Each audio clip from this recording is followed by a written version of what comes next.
구약성경 시편 1편 1절부터 6절 말씀을 교독하겠습니다. 복 있는 사람은 악인들의 꾀를 따르지 아니하며 주인들의 길에 서지 아니하며 오만한 자들의 자리에 앉지 아니하고 오직 여호와의 율법을 즐거워하여 그의 율법을 주야로 묵상하는도다. 그는 시냇가에 심은 나무가 철을 따라 열매를 맺으며 그 잎사귀가 마르지 아니함 같으니 그가 하는 모든 일이 다 형통하리로다. 악인들은 그렇지 아니하며 오직 바람에 나는 겨와 같도다. 그러므로 악인들은 심판을 견디지 못하며 죄인들이 의인들의 모임에 들지 못하리로다. 무릇 의인들의 길을 여호와께서 인정하시나 악인들의 길은 망하리로다. 아멘. 할렐루야. 아멘. 오늘 본문은 시편 1편입니다. 히브리인들은 가장 중요한 것, 특히 강조하고 싶은 내용을 앞에다 놓는 특징이 있습니다. 그런 점에서 시편 1편은 시편 중에서도 가장 중요한 내용을 담고 있고 시편 전체의 서론이고 주제라고 할 수 있습니다. 그래서 시편의 주제가 뭐냐? 시편의 주제는 복 있는 사람입니다. 여러분 어떻습니까? 여러분은 복 있는 자이십니까? 여러분은 행복하십니까? 아멘. 아멘이 좀 작은데 어느 정도는 행복할 거라고 생각하십니까? 사진 하나 보여드리겠습니다. 저게 뭐냐면 미국 워싱턴의 스미소니언 박물관입니다. 굉장히 박물관이 크죠. 저 박물관에 보면 저 박물관 안에는 세계에서 가장 비싼 보석이 저 박물관에 있습니다. 사진을 보여주세요. 바로 저것입니다. 저렇게 보면은 얼마나 저게 영롱한가 잘 모르겠지만 다음 사진을 보여주세요. 어떠세요? 정말 저게 다이아몬드입니다. 세계에서 가장 큰 다이아몬드 보석입니다. 인도산 45캐럿짜리 다이아몬드로서 이름은 호프 다이아몬드라고 불려집니다. 그러니까 희망의 다이아몬드다라는 것처럼 저 다이아몬드의 추정 가치만 3,354억이랍니다. 별로 놀라지 않으시나요? 저런 다이아몬드 하나만 있으면 좋으시겠죠. 3,354억. 근데 지금은 사실은 값을 추정할 수 없을 정도의 그런 다이아몬드다, 이런 이야기를 합니다. 그런데 저 보석을 소유했던 사람들은 한결같이 비극적인 종말을 맞이했습니다. 처음에 이 보석을 소유했던 사람은 페르시아 총독이었습니다. 도둑에게 뺏기고 그 자리에서 살해를 당합니다. 두 번째 소유자는 페르시아 왕이었습니다. 그도 역시 반란군에게 처형을 당하게 됩니다. 세 번째 소유자는 프랑스의 루이 14세에게 넘겨졌는데 그도 단 한 번 목에 걸어보고 천연두에 걸려서 죽게 됩니다. 그리고 이어서 왕비, 유명한 왕비죠, 마리 앙뚜아네트, 이 마리 앙뚜아네트의 소유가 됐습니다. 근데 그녀도 단두대의 이슬로 사라지게 됩니다. 그리고 다이아몬드는 이후에 다른 왕실의 보석들과 함께 도난당해서 사라집니다. 그러다 1830년에 네덜란드의 보수상이었던 비렐름 팔스로부터 런던의 한 경매장에 나타나게 됩니다. 그런데 이 비렐름 팔스, 이 사람도 아들에 의해서 살해를 당하고 아들은 스스로 목숨을 끊습니다. 이후 이 보석은 영국 런던의 은행가인 토마스 호프에게 넘어갑니다.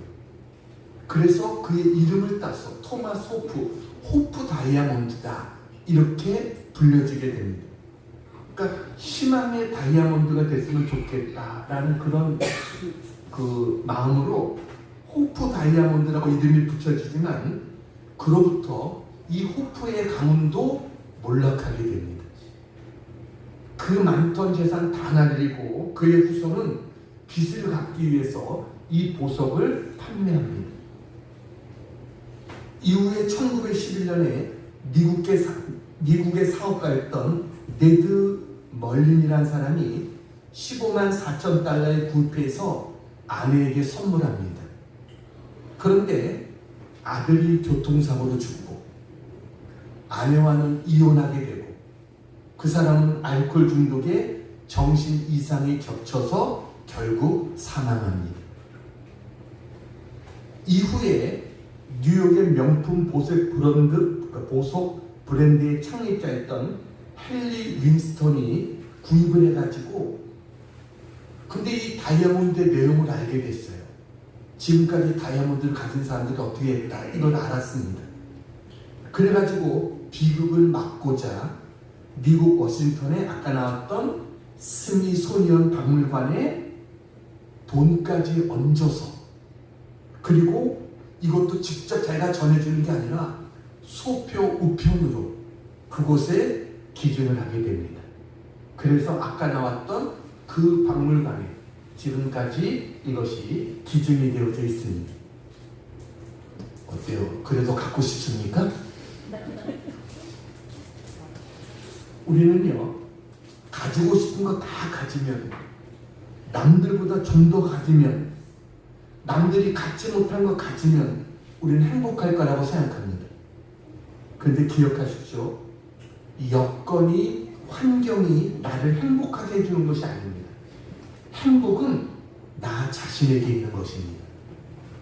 복된 환경이 있는 것이 아니라 복된 사람이 있는 것입니다. 그래서 참된 행복은 환경이 주는 것이 아니라 내가 복된 사람이 될 때 주어지는 것, 이게 참된 행복이다 라고 하는 것이. 오늘 시편 1편 말씀 이렇게 시작하고 있습니다. 복 있는 사람은 오늘 설교의 제목입니다. 시편 1편이 우리에게 가르쳐주고자 하는 교훈이 바로 그것입니다. 복 있는 사람이 되라는 것입니다. 그러면 복은 따라오게 된다는 것이죠. 여러분, 복 있는 사람이 어떤 사람인가 오늘 말씀을 통해서 함께 은혜를 나누겠습니다. 자, 첫 번째 같이 한번 읽겠습니다. 시작. 선택을 잘한 사람입니다. 복 있는 사람은요 지혜롭습니다. 근데 지혜는 하나님이 위로부터 주시는 분별력, 이게 지혜입니다. 그러니까 복 있는 사람은 지혜를 가지고 네 가지를 잘 분별한다는 것입니다. 그리고 바른 것을 선택한다는 거예요. 자, 첫 번째 무엇을 분별하느냐? 지혜로운 사람은 사람을 분별합니다. 오늘 1절 같이 한번 읽겠습니다. 시작. 복 있는 사람은 악인들의 꾀를 따르지 아니하며 죄인들의 길에 서지 아니하며 오만한 자들의 자리에 앉지 아니하고. 여기서 우리가 주의해야 될 사람들이 나옵니다. 바로 악인들과 죄인들, 오만한 자들, 이런 사람도 우리가 주의해야 될 사람들이다라는 거죠. 그럼 지혜로운 사람은 그런 사람들을 분별하는데 악인들이 뭐냐? 여러분, 악인이 어떤 사람입니까? 성경에서 말하는 악인이라는 사람은 어떤 사람이냐면 쉽게 말하면 기준이 없는 사람이다라는 겁니다. 삶에 분명한 기준이 없는 거예요. 사사기서에 제일 마지막에 나오는 구절이 인상적입니다. 사사기 21장 25절 같이 한번 읽겠습니다. 빨간 글씨 같이 있습니다. 시작. 사람이 각기 자기의 소견에 오른 대로 행하였더라. 사사기는 가장 어두운 시대였잖아요. 근데 그 시대의 특징이 뭐냐? 사람이 각기 자기의 소견에 오른 대로 행했다. 내 생각이 옳다라고 생각하고 다 행했다는 거예요. 하나님의 말씀을 떠나면 기준이 없습니다. 원래 말씀이란 말이 정경, 캐논이라는 거거든요. 그거는 자라고 하는 의미가 있습니다. 그 기준이라는 의미가 있는 거예요. 그러니까 말씀에서 떠나면 각자 자기 멋대로 살게 됩니다. 하나님 말씀이 기준입니다. 그래서 여러분, 하나님 말씀이 들어가지 않으면 다 자기 생각대로, 자기 뜻대로, 자기 멋대로 해나고, 그런 사람이 바로 뭐예요? 악인이다 라는 거예요. 우리가 죄를 져야지만 악인이다 이게 아니라 기준이 없는 사람, 이게 악인이다. 또 그러면 죄인은 누굴까요? 죄인이, 오늘 성경에 나온 죄인이란 말은 히브리어로 카타, 헬라어로 하마르티아 이런 단어인데, 이 단어의 뜻이 뭐냐면 화살이 관역을 빗나갔다는 겁니다. 죄는 관역을 빗나가는 거예요. 이게 죄라는 거예요. 그러니까 죄인은 뭐냐? 목표가 없는 사람입니다. 관역이 없는 거예요. 목표가 없는 거예요. 하나님을 떠나면, 하나님이 없으면 기준도 없고 목표도 없게 됩니다. 그러니까 하나님 말씀을 우리에게 주는 게 뭡니까? 하나님 말씀은 우리에게 우리가 어디서 왔고 어디로 가고 왜 살아야 되는지, 무엇을 위해 살아야 되는지 이걸 가르쳐 주는 게 하나님 말씀이에요. 근데 말씀이 없으면 어떻게 됩니까? 이 답을 모르니까 삶의 목표가 없는 겁니다. 삶의 목표가 없으면 죄인의 길로 갈 수밖에 없는 거예요. 그러니까 그들의, 세상 사람들의 삶의 목표가 뭡니까? 남들보다 어떻게 하면 잘 먹고 잘 살 수 있을까? 이게 그들의 전부인 겁니다. 성경은 이러한 자를 죄인이다 라고 말하는 거예요. 그럼 오만한 자는 누굽니까? 오만한 자, 말 그대로입니다. 하나님을 거스리는 사람, 하나님을 반역하는 사람, 이게 오만한 자입니다. 그러니까 지혜로운 사람은 이런 것을 거절하는 거예요. 이런 사람들을 멀리하는 거예요. 그리고 우리가 만나야 될 사람이 뭐냐? 5절과 6절에 나오는데 의인이라고 말합니다. 그러니까 지혜로운 사람은 피해야 될 사람과 만나야 될 사람을 잘 선택하는 거예요. 우리는요, 정말 어떤 사람을 피해야 될지, 어떤 사람을 내가 사귀고 어떤 사람을 만나야 될지 잘 바르게 선택할 줄 아는 그런 우리 모두가 되기를 축복합니다. 아멘. 또 지혜로운 사람은 뭘 분별하느냐? 하나님의 지혜와 세상의 꾀를 분별합니다. 지혜로운 사람은요, 악인의 꾀를 쫓지 않는다고 그랬어요. 근데 요즘 여러분 서점에 가보면 책 제목들이 참 재미나요. 뭐라고 그랬냐면 백장으로 삽시다, 부하를 다스리는 법, 남편 길들이는 법, 성공으로 가는 길, 정상의 도전, 끝이 없어요. 근데 그런 책들을 읽어보면 결국 그 책들에서 말하는 게 뭐냐면 세상을 살아가는 꾀를 가르쳐 준다는 거예요. 어떤 면에서 보면 악인의 꾀가 굉장히 지혜로운 것 같아요. 현실적으로도 문제 해결이 빠른 것 같습니다. 그래서 많은 사람들이 하나님의 말씀보다 악인의 꾀를 따르는 사람들이 더 많아요. 근데 여러분, 악인의 꾀는 일시적으로는 잘 되게 하는 것 같지만, 일시적으로는 흥하게 하는 것 같지만 필경은 뭐예요? 망하게 되는 겁니다. 이게 악인의 꾀예요. 1980년 7월 28일자 워싱턴 포스트 일면에 진미의 세계라고 하는 기사가 대서특필이 됐습니다. 이 기사는 제니 쿡이라고 하는 26살 된 흑인 여기자가 취재한 기사입니다. 사진을 보여드릴게요. 자, 사진 보여주세요. 저분이 제니 쿡이라고 하는 26살 된 흑인 기자였습니다. 저 기자가 쓴 기사가 대서특필이 된 거예요. 기사에 보면 8살 된 진이라고 하는 아이가 등장합니다. 8살 된. 근데 이 아이가 마약에 중독된 거예요. 근데 마약에 중독된 거는 5살부터랍니다. 아무리 마약이 흔한 나라라고 하지만 이렇게 어린아이가 마약에 중독됐다? 이건 대단히 충격적인 뉴스였죠. 근데 거기에 사연은 더 점입가경입니다. 지미 어머니가 성폭행을 당해서 지미를 임신했다는 것입니다. 그리고 외할머니와 어머니, 지미까지 3대가 약에 취해서 몽롱한 가운데 이 지미라는 소녀는 자기가 더 크면 마약을 거래해서 부자가 되겠다, 돈을 벌겠다, 이런 다짐을 했다는 거예요. 그래서 8살 된 소년이 마약에 중독돼서 상습적으로 마약 주사를 맞고 이 아이가 점점 죽어가는 그런 모습을 저 기자가 마치 현장에서 보듯이 생생하게 묘사한 그런 기사가 실린 겁니다. 이게 워싱턴을 발칵 뒤집어 놨습니다. 아니 어떻게 이런 일이 미합중국 수도에서 일어날 수 있단 말인가? 사람들은 그 기사를 읽고 충격에 빠졌어요.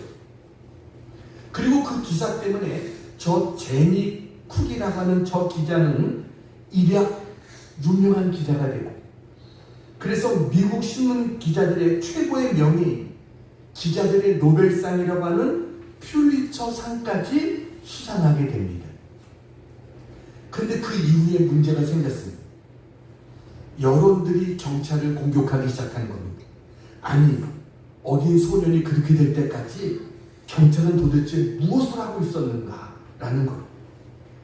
그래서 워싱턴 DC의 최초의 흑인 시장이었던 이 메리언 베리가 나섰습니다. 공무원들은 즉시 지미를 찾아내라. 거기에 경찰서장도 거들었습니다. 경찰력을 총동원해서 지미를 찾아내겠다 라고 모든 경찰력을 동원해서 지미라는 소년을 찾기 시작했습니다. 근데 아무리 찾아도 그 소년을 찾을 수가 없는 겁니다. 나중에 이 기사에 의심을 품게 된 이 워싱턴 포스트 편집장이었던 벤 브래들리에 의해서 이 소년이 실제 인물이 아니고 저 제니 쿡이라고 하는 여기다가 출세할 욕심이 꾸며낸 인물이다 라는 것이 밝혀졌습니다. 그래서 워싱턴 포스터지는 어쩔 수 없이 그 기사가 허위 기사였다고 하는 그런 기사를 내고 독자들에게 정중히 사과하고, 저 제니 쿡이라는 저 여자는 퓰리처 상을 받은 지 이틀 만에 상을 반납하고 사표를 제출해서 그 뒤로는 언론계의 발을 디디지 못하는 그런 사람이 되고 말았습니다. 그녀는 후에 워싱턴 포스트 같은 인류 신문사에서 쟁쟁한 기자들과 경쟁하며 살아남으려다 보니까 스트레스를 너무 많이 받아서 그런 기사를 쓸 수밖에 없었다, 이렇게 고백을 했습니다. 여러분, 우리가 복 있는 사람이 되려면 악인의 꾀를 버려야 됩니다. 오늘 성경은 악인은 바람이 나는 겨와 같다 그랬어요. 그래서 하나님의 심판을 받을 수밖에 없다. 그러니까 우리는 악인의 형통을 부러워하지 말라는 것. 우리는 오직 진리의 말씀을 쫓을 수 있는 그런 우리가 되어야 될 줄로 믿습니다. 세상의 꾀를 버리고 하나님 말씀을 선택하는 것, 그게 지혜로운 선택이다 라는 것이죠. 세 번째로 또 지혜로운 자는 걸어가야 할 길을 분별합니다. 세상에는 죄인의 길이 있고 의인의 길이 있다는 것. 죄인의 길은 우리가 피해야 될 길이고 의인의 길은 우리가 쫓아야 될 길입니다. 의인의 길은 여호와께서 인정하지만 악인의 길은 망하리로다 라고 성경은 말합니다. 의인의 길이 어떤 길일까요? 성경은 의인의 길을 좁은 길이라고 말합니다. 악인의 길은 넓은 길입니다. 그래서 왜 의인의 길이 좁아요? 자기를 부인하고 십자가를 지고 주님을 따라야 되는 그런 길이기 때문에 따르는 자가 적은 거예요. 그 길로 가는 사람들이 적습니다. 악인의 길은 뭐예요? 자기의 야망을 쫓아서 걸어가는 길입니다. 그 길로 가는 사람들은 많은 것입니다. 그 성경에 멸망으로 인도하는 문은 넓고 그 길은 넓어서 가는 자가 많다라고 말해요. 생명으로 인도하는 문은 좁고 길이 좁기 때문에 찾는 자가 적다는 겁니다. 근데 지혜로운 자는 뭐예요? 이 길을 잘 선택하는 거예요.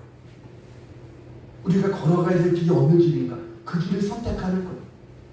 오늘 성경 1절을 보니까 복 있는 사람은 그랬어요.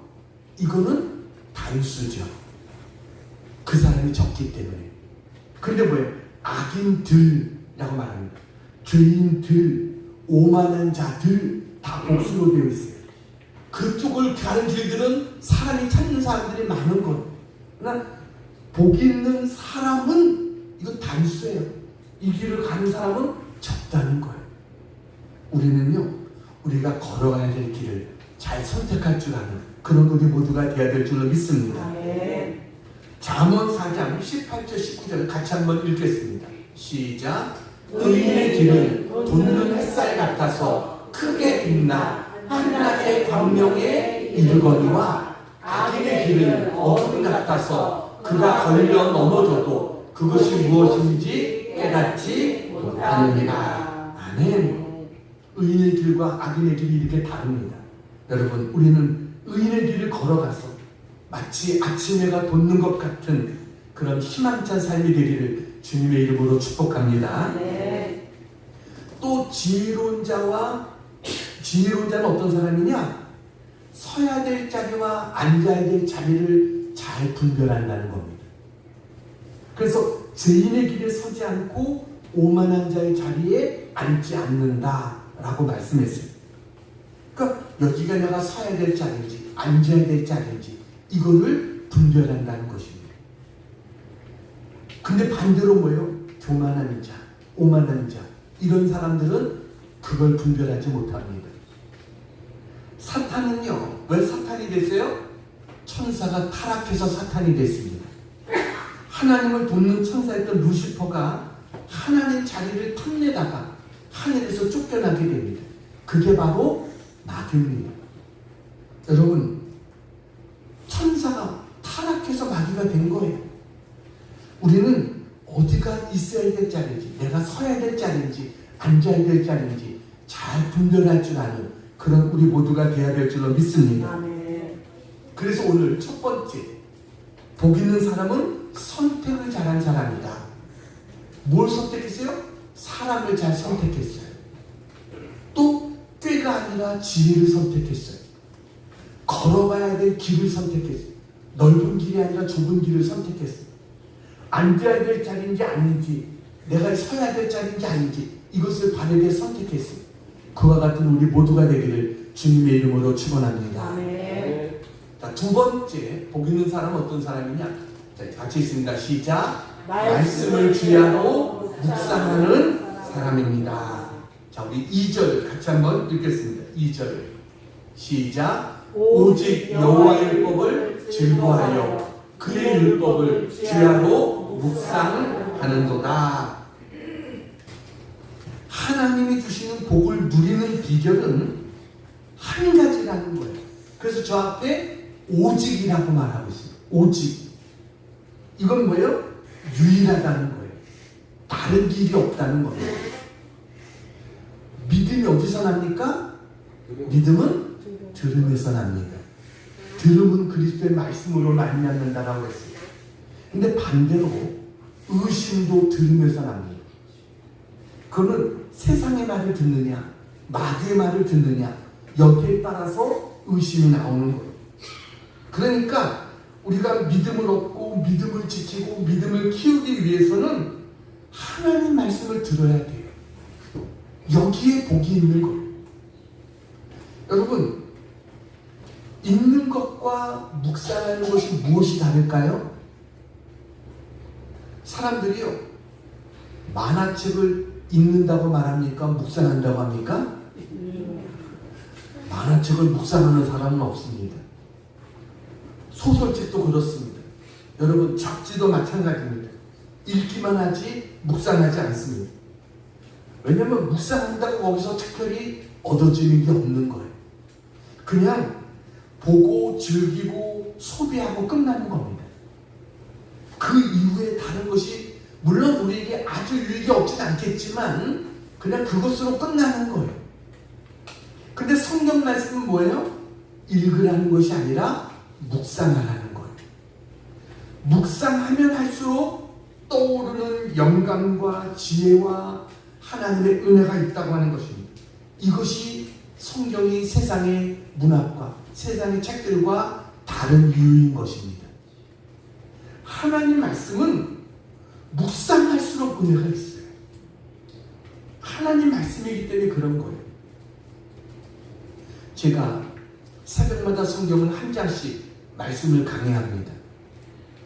지금 3번째 하는 겁니다.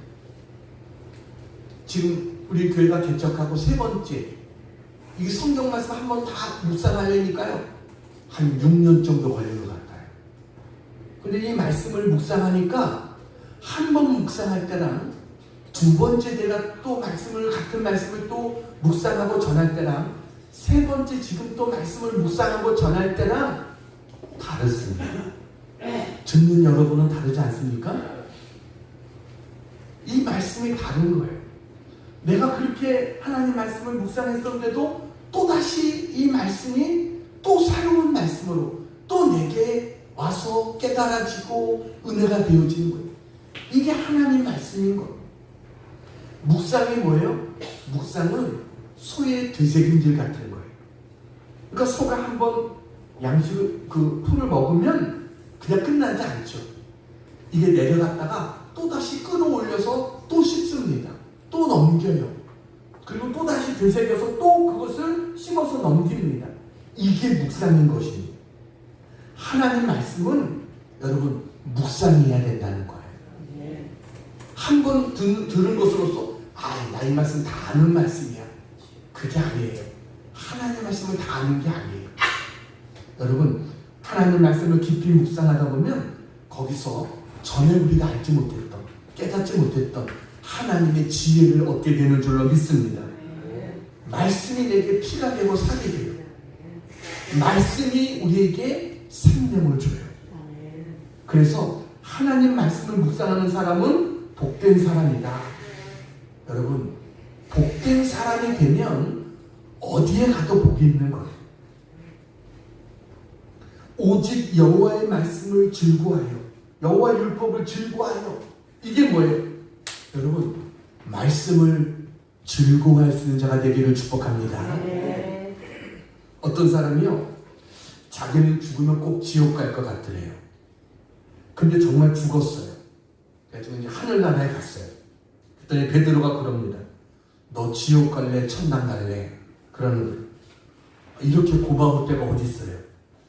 자기 보고 선택을 하라 그러니. 그래가지고 이 사람이 이왕 선택할 바에는 자기에게 자비를 베풀어서 한 번씩 구경하게 해달라고 이야기를 한 겁니다. 그랬더니 베드로가 그래 그러면 갔다 오라 라고 이야기를 했어요. 천국에 갔더니 천사들과 앉아서 사람들이 노래를 부릅니다. 성도들이 흰옷을 입고 찬양을 부르는 거예요. 근데 한참을 앉아있는데 따분해서 못 있겠더래요. 근데 지옥에 가봤어요. 가봤더니 카지노도 있고 술집도 있고 아가씨도 많고 막 왁자지껄하는 게 괜찮더라는 거예요.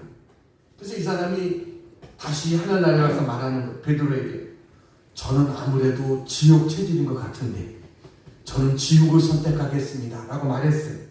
그랬더니 베드로가 그래 그러면 지옥을 가. 이렇게 해서 이 사람이 지옥에 가봤습니다. 근데 갔더니 전에 봤던 곳이 아니에요.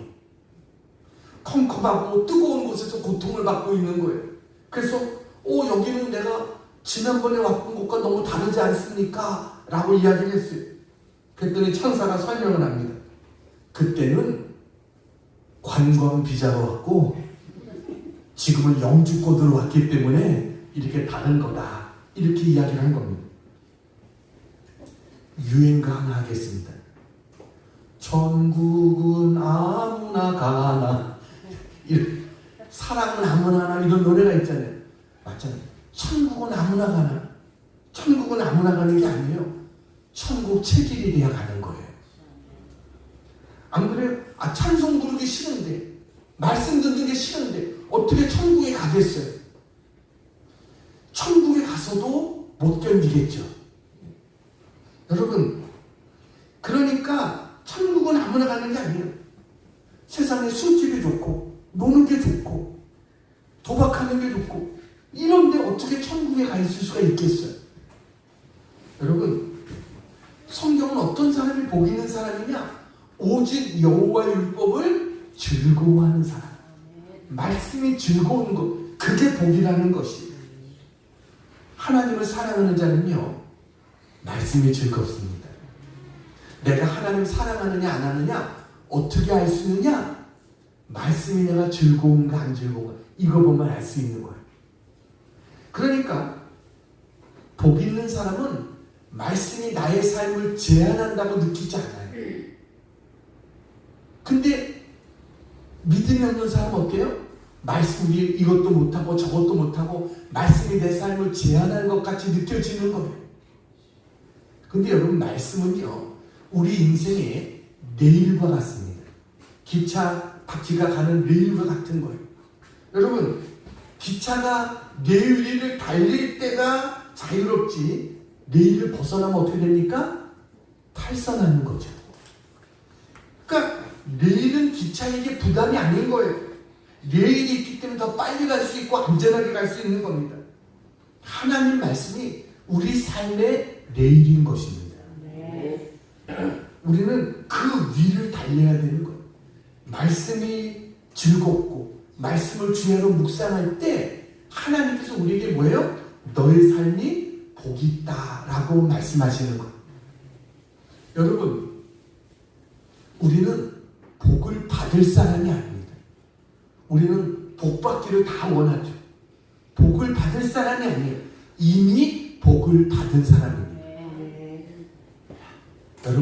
여러분 이미 복을 받은 사람이다. 이 사실을 믿습니까? 복이 뭐예요? 이게 복인 거예요. 하나님 말씀이 복인 거예요. 그래서 우리는 복이 있는 사람인 것입니다. 여러분, 다른 곳에 복이, 어디가 복이 있어요? 복을 다른 곳에서 찾으면 안 되는 거예요. 복이 이 말씀 속에 있다. 언제나 우리는 이 사실을 기억해야 됩니다. 그래서 사탄은 계속 우리에게 속삭여요. 말씀이 아니라 다른 곳에 복이 있는 것처럼 우리를 유혹하고 우리를 그 가운데로 자꾸만 끌고 가려고 합니다. 여러분, 복이 다른 곳에 있는 것이 아닙니다. 하나님 말씀을 좋아하고 즐거워하고 이 말씀을 주야로 묵상하면 내가 복이 있는 사람이구나, 이 사실을 언제나 우리는 깨닫게 될 줄로 믿습니다. 자, 세 번째, 복 있는 사람은 어떤 사람이냐? 같이 한번 읽겠습니다. 시작. 시냇가에 심은 나무와 같은 사람입니다.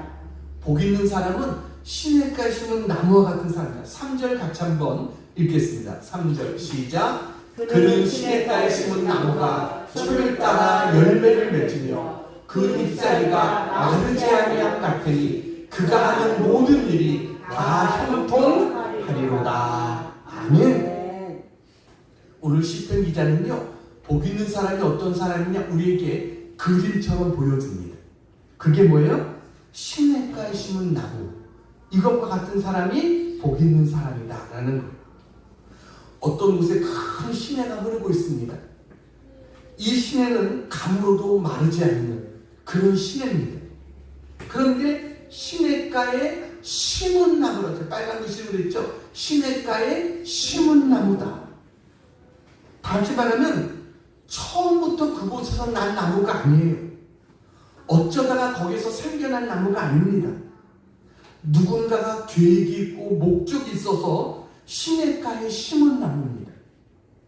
그분이 바로 누구세요? 그분이 바로 하나님이십니다. 하나님이 우리를 시냇가에 심으셨다는 거예요. 그랬더니 그 나무가 자라서 철을 따라 열매를 맺는 그런 나무가 됐다라고 말씀합니다. 여러분, 시냇가에 심은 나무도 모진 비바람과 찬바람을 맞습니다. 어떤 때는 나뭇가지가 부러지기도 합니다. 여러분, 예수 믿는 사람이라고 어려움이 없는 게 아닙니다. 세상 사람들이 불황을 당할 때 그 사람 피해가는 게 아닙니다. 똑같이 어려움이 닥치고 건강에 위험도 오고 아픔도 오고 다 찾아옵니다. 그런데 다른 점이 뭐예요? 시냇가에 심은 나무는 가뭄이 와도 여러분 늘 필요한 물의 공급을 받습니다. 이게 은혜인 거예요. 그래서 이 나무는 시냇가에 심은 나무가 철을 따라 열매를 맺으며 라고 말하고 있어요. 철을 따라 열매를 맺게 된다는 거예요. 어떤 사람은 철을 따라라고 했는데 여름은 더워서 싫고 겨울은 추워서 싫고 뭐 어째서 싫고 말을 많이 합니다. 근데 여러분 가만히 생각해 보면 사계절이 있다고 하는 게 얼마나 큰 축복입니까? 봄에 막 푸른 그 연두 색깔의 이파리들이 나고 막 이게 자라기 시작할 때 얼마나 아름답습니까? 그 추운 겨울을 지나서 이제 따뜻한 햇볕이 비춰오기 시작할 때 너무너무 좋죠. 여름 울창한 숲을 바라보면 여러분 삶에 힘이 납니다. 곡식들이 막 자라고 바닷가에 가서 해수욕도 할 수도 있고 여러분 여름도 얼마나 좋은 계절입니까? 가을 이제 풍성한 열매가 맺히기 시작합니다. 이제 인생의 의미를 알기 시작합니다. 겨울도 얼마나 좋습니까? 여러분 이제 정신이 번쩍 들고 눈이 온 풍경을 바라보면 얼마나 멋있습니까? 우리 인생도 사계절이 있습니다. 봄에는 하나님 봄의 열매를 맺게 하고요. 여름에는 여름의 열매를 맺게 하고 가을은 가을의 열매를, 겨울은 겨울의 열매를 맺게 하신다는 것. 그 복 있는 사람은 하나님께서 형통할 때는 형통의 열매를 맺게 하시고 역경이 있을 때는 역경 속에서 열매를 맺게 하시고 좋은 일이 있을 때는 좋은 일 가운데 열매를 맺게 하시고 시련이 있을 때는 시련 가운데 또 열매를 맺게 하시는 거예요. 이게 철을 따라 열매를 주시는 거예요.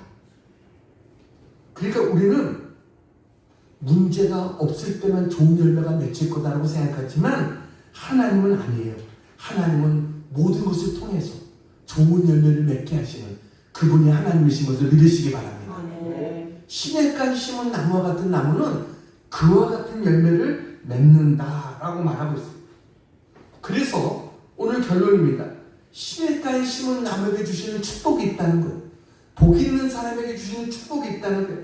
오늘 3절 뒤에 보니까 뭐라고 말합니까? 그가 하는 모든 일이 다 뭐라고요? 형통하리로다. 여러분 그가 하는 모든 일이 다 형통할 거다라고 말해요.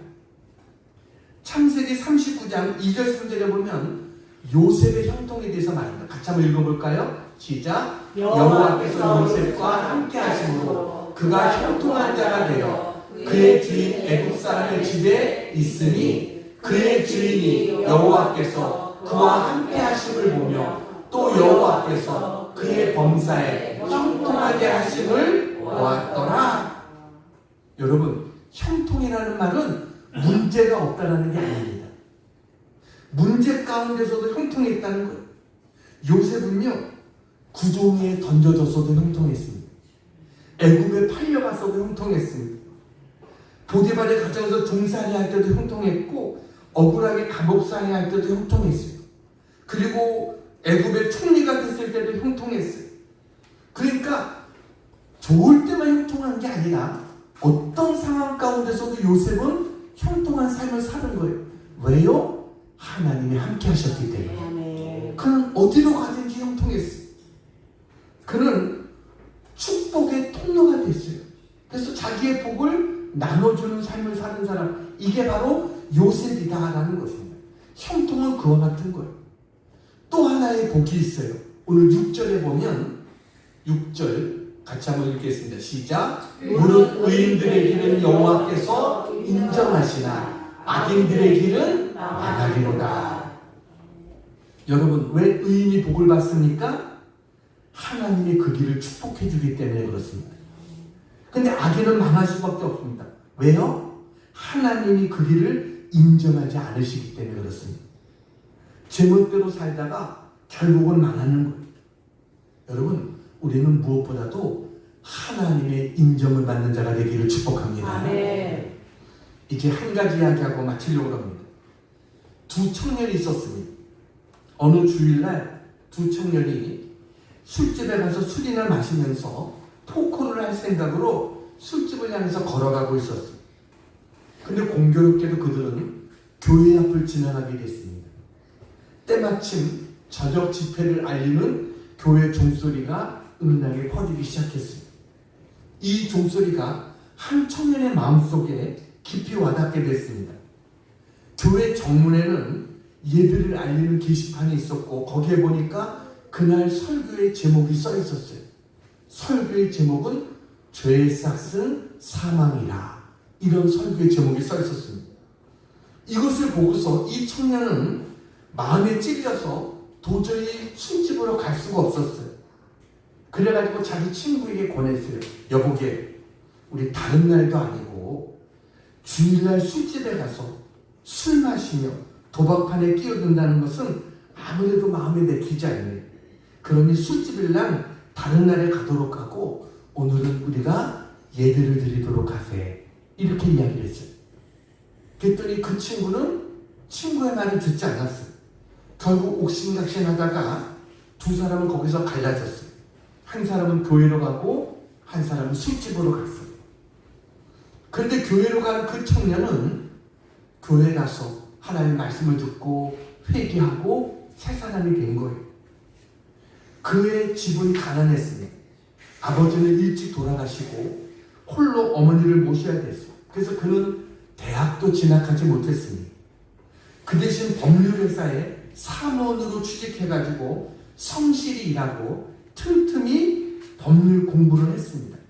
그리고 나서 그는 변호사 자격을 얻게 된 거예요. 그 다음에 그는 정치적인 어떤 방면에 있어서도 탁월한 역량을 발휘했습니다. 신앙의 기초에서 부정부패를 몰아내는 데 힘썼어요. 그래가지고 1981년에는 이 나이아가라 폭포 가까이에 있는 이 버팔로 시장에 당선이 됩니다. 그리고 1982년에는 조금 더 큰 뉴욕 주지사에 당선이 됩니다. 1984년에는 미국의 제22대 대통령이 됩니다. 그가 대통령으로 취임하는 날 신문사들은 그 기사로 기사 일면을 꽉 채웠어요. 근데 한 교도소에서 어떤 늙은 죄수가 그 신문을 읽다가 대성통곡을 하는 겁니다. 간수가 깜짝 놀라서 왜 그러느냐 그랬더니 왜 신문을 읽다 말고 왜 우느냐 물어봤더니 그 신문을 가리키면서 그 죄수가 그러는 거예요. 여기 나오는 이 사람은 30년 전만 하더라도 나와 둘도 없는 절친한 친구였다. 그런데 어느 날 주일날 우리는 교회 종소리를 듣고 각자 다른 길로 갔다. 그 친구는 교회로 갔는데 그 친구는 이제 대통령이 되었다. 나는 평생을 감옥에서 보내야 되는 죄수가 되었다. 그래서 자기가 울었다는 거예요. 여러분, 단순히 그때 헤어진 그 한 가지 때문에 이들에게 이렇게 달라지고서는 아니겠죠. 그러나 그때의 선택이 계속 그들의 기준이 되었고 그것 때문에 결국 그들은 전혀 다른 길을 걷고 말았다라는 거예요. 이 이야기에 나오는 대통령이 누구냐? 사진을 보여주세요. 바로 저분입니다. 바로 저분, 이 클리브랜드라고 하는 저분이 대통령입니다. 미국의 22대, 24대, 그러니까 중간에 한 번 뛰었다가 또 대통령이 됐어요. 유일한 대통령입니다. 그럼 이번에 클린턴이 혹시 대통령이 되면 그렇게 되는 거죠. 한 번 뛰었다가 대통령이 되는. 그러나 지금까지는 저분이 유일하게 그런 대통령이 정말 남북전쟁 이후에 어려운 미국을 잘 이끌었던 그러한 대통령이라는 평가를 받는 그러한 분입니다. 그래서 그분의 이름을 딴 도시도 생겼어요. 클리브랜드라고 하는 도시도 생기게 되고 바로 거기에 야구팀, 클리브랜드라는 야구팀에 우리나라 추신수 선수가 지금은 한국에서 뛰고 있지만 그 팀에서 선수로 있었죠. 여러분, 의인의 길은 여호와께서 인정하십니다. 악인의 길은 망할 수밖에 없습니다. 우리의 걸음이 하나님이 인정하시는 걸음이 되기를 축복합니다. 아멘. 하나님 우리에게 주신 가장 큰 선물이 뭘까요? 하나님 우리에게 주신 복이 뭐예요? 말씀이 복인 것을 믿으시기 바랍니다. 아멘. 우리는 복 있는 사람이 이미 된 사람들입니다. 나는 복 있는 사람이다. 그래서 하나님 이 복을 잘 지켜가야 돼요. 그러기 위해서 하나님 말씀을 즐거워하고 하나님 말씀을 주야로 묵상하고, 그럼 우리는 이 땅에서도 계속해서 복 있는 사람으로 우리는 살아가는 그런 우리 모두가 될 줄로 믿습니다. 그래서 하나님이 주시는 축복, 내 길이 형통할 것이다. 하나님이 인정하신다. 이와 같은 우리 모두가 되어지기를 주님의 이름으로 축원합니다. 기도하겠습니다. 하나님 아버지, 저희들 복 있는 자로 삼아주신 것 감사합니다. 이제 저희들 복이 되어 살게 하여 주시옵소서.